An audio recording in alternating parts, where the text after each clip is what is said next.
So you've probably seen it taking over your social media feeds, this thing called the FIRE movement. It's this huge viral trend that promises a completely different way to live your life, a radical alternative to the typical career path. But what is it really? Is it a dream come true, or is it just, well, a fantasy?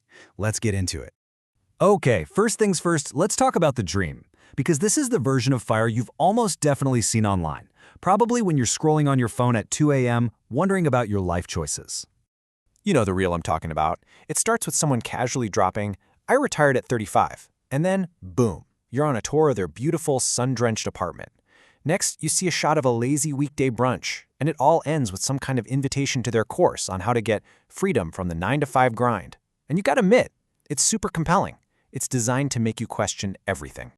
So what is FIRE actually? Well, officially, it stands for Financial Independence, Retire Early. And it's basically a personal finance philosophy that is all about aggressive, and I mean aggressive, saving and investing. We're not talking about your standard 10–15% here. The whole goal is to retire decades, literally decades, earlier than what's considered normal. It's really no surprise this whole idea has just exploded in popularity, especially with millennials and Gen Z. But, just like with any viral trend, there is always more to the story. So let's pull back the curtain for a second on what those perfectly curated videos often forget to show you.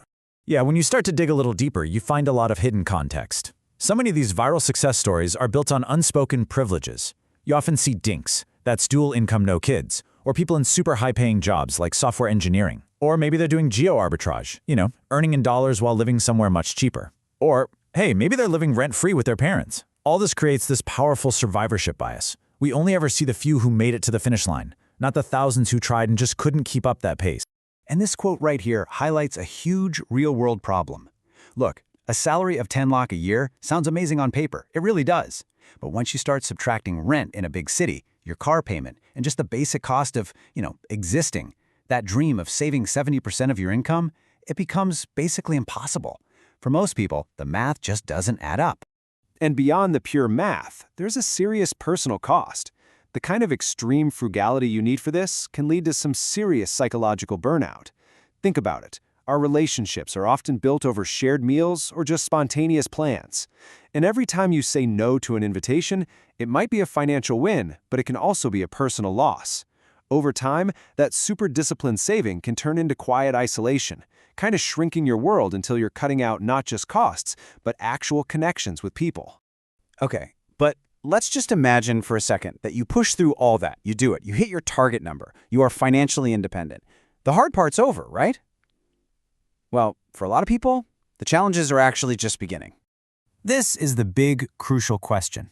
Research actually shows that just hitting the financial goal doesn't automatically mean you're going to have a happy, fulfilled life.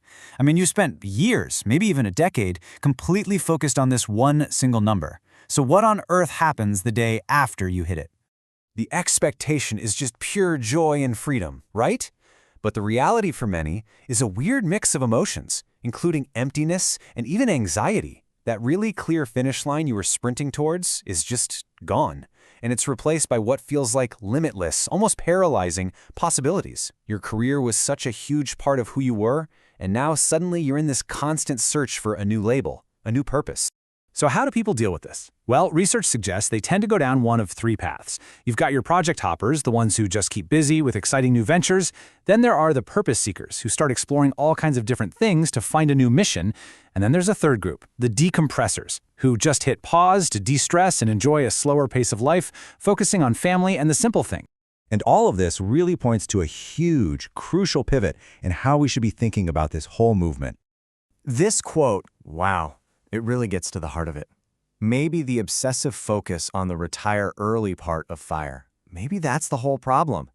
Maybe the real power isn't in escaping work, but in something else entirely. And this brings us to the most important point. We have to reframe the goal.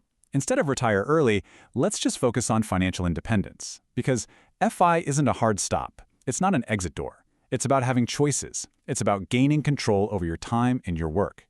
It's the freedom to say no to a job you hate, or yes to taking a year off, or to finally start that passion project without the crushing pressure of needing that next paycheck. So how can you build a practical plan that's actually about gaining that real freedom, and not just chasing some fantasy of escape? Well, it pretty much boils down to these 4 universal rules that are the backbone of any strong financial plan. Earn more, spend less, and invest the difference mindfully. And this last one is so often overlooked. Don't get ruined. Protect yourself from the unexpected.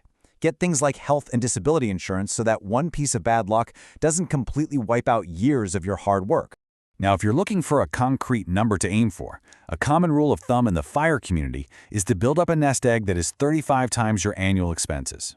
What this does is it allows for a pretty safe withdrawal rate of around 3% a year to cover all your costs. It's not some magic number, but it does give you a real tangible goal to build your savings plan around. And that really brings us to the final, and I think the most important question you have to ask yourself. Is the freedom you're looking for really just a number in a spreadsheet? Or is it something more? Is it about having real, tangible control over how you spend your days and how you live your life? Because at the end of the day, that is the most powerful takeaway from all of this. The real goal shouldn't be to escape your life as fast as you possibly can. It should be about using the principles of financial independence to slowly and deliberately build a life that you don't feel the need to run from in the first place. And that, right there, is a goal truly worth chasing.